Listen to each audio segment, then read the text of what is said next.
सुप्रभात बहनों। क्लास षष्ठ आपके हिंदी विषय में 3 पाठ पूरे हो चुके हैं। बसंत भाग 1 में 3 पाठ पूरे हो चुके हैं। आज आपको हिंदी विषय में लगने वाली दूसरी पुस्तक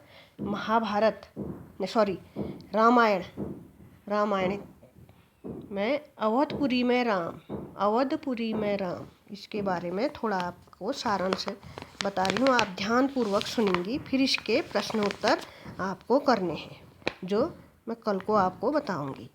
आज आप पाठ का सारांश सुनेंगी। इसका सारांश इस प्रकार है। सरयू नदी के तट पर अयोध्या नामक एक सुंदर नगर था। यह नगर अत्यंत संपन्न, भव्य और विलक्षण था। अत्यंत संपन्न, भव्य और विलक्षण था। विलक्षण माने अद्वितीय, भव्य माने विशाल, भव्य, बड़ा और सुंदर। इस नगर के राजा अज के पुत्र और महाराज रघु के वंशज थे। अज के पुत्र और महाराज रघु के वंशज थे। राजा दशरथ अत्यंत कुशल योद्धा और न्यायप्रिय शासक थे। राजा अज के पुत्र थे राजा दशरथ, जो अत्यंत कुशल योद्धा और न्यायप्रिय शासक थे। उनकी 3 रानियां थी, कौशल्या, सुमित्रा और कैकेयी। वैसे तो राज्य के लोगों और राज परिवारों को संसार के सभी ऐश्वर्य प्राप्त थे। ऐश्वर्य माने सभी प्रकार के सुख सुविधा, किसी बात की कमी न थी। किंतु राजा दशरथ और उनकी रानियों की कोई संतान न थी। वह दुखी राजा दशरथ को बहुत सताता। वह दुख जो था राजा दशरथ को बहुत सताता था। उन्होंने इस विषय में मुनि वशिष्ठ से बात की, जो उनके राजगुरु थे। कौन?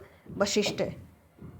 मुनि वशिष्ठ ने दशरथ को पुत्रेष्टि यज्ञ करने का सुझाव दिया। पुत्रेष्टि माने पुत्र प्राप्त करने वाला यज्ञ। महान तपस्वी ऋषि श्रृंग को देख रेख में पुत्रेष्टि यज्ञ पूरा हुआ और राजा की तीनों रानियां गर्भवती हुई। चैत माह की 9वीं को महारानी कौशल्या ने राम को जन्म दिया। रानी सुमित्रा के 2 पुत्र हुए, लक्ष्मण और शत्रुघ्न। रानी कैकेयी ने भरत को जन्म दिया। नगर में खूब खुशियां मनाई गई। चारों राजकुमार अत्यंत मनमोहक एवं सुंदर थे। वे आपस में बहुत प्रेम करते थे। धीरे धीरे वो बड़े होने लगे। उन्हें शस्त्र और शास्त्र की दीक्षा के लिए गुरुजनों के पास भेजा गया। वे अत्यंत कुशाग्र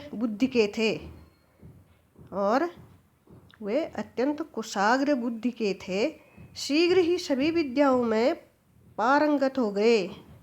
चारों राजकुमारों में राम सबसे अधिक गुणवान थे। वे राजा दशरथ को प्राणों से भी प्रिय थे। चारों राजकुमार जब विवाह योग्य हो गए तो उनके विवाह के विषय में सोचा जाने लगा। तभी अचानक एक दिन राजा दशरथ के दरबार में महर्षि विश्वामित्र आए।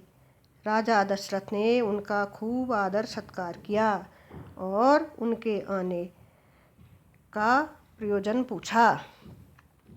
महर्षि विश्वामित्र ने राजा दशरथ से कहा कि वे राम को उनके साथ आश्रम में जाने दीजिए। विश्वामित्र सिद्धि के लिए यज्ञ कर रहे थे, किंतु 2 राक्षस उनके इस कार्य में बाधा डाल रहे थे। विश्वामित्र जानते थे कि उन राक्षसों का संहार केवल राम ही कर सकते हैं, परंतु दशरथ यह सुनकर अचेत हो गए। उन्हें राम के बिना एक पल भी गुजारना मुश्किल था। चेतना आने पर उन्होंने विश्वामित्र से प्रार्थना की कि चाहे तो आप मुझे और मेरी सेना को साथ ले जाइए, लेकिन राम अभी छोटा है, उनके बिना मैं एक भी पल नहीं जी पाऊंगा।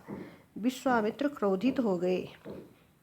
उन्होंने कहा कि वे राम को कुछ समय के लिए साथ ले जाना चाहते हैं। मुनि वशिष्ठ ने भी राजा दशरथ को समझाया कि महर्षि विश्वामित्र के साथ जाकर राम उनके अनेक नई विद्याएं सीख सकते हैं। विश्वामित्र के साथ जाकर राम उनसे अनेक नई विद्याएं सीख सकती हैं। बहुत समझाने बुझाने पर राजा दशरथ राम लक्ष्मण को विश्वामित्र के साथ भेजने को तैयार हुए। दोनों राजकुमार तुरंत विश्वामित्र के साथ जंगल की ओर निकल पड़े।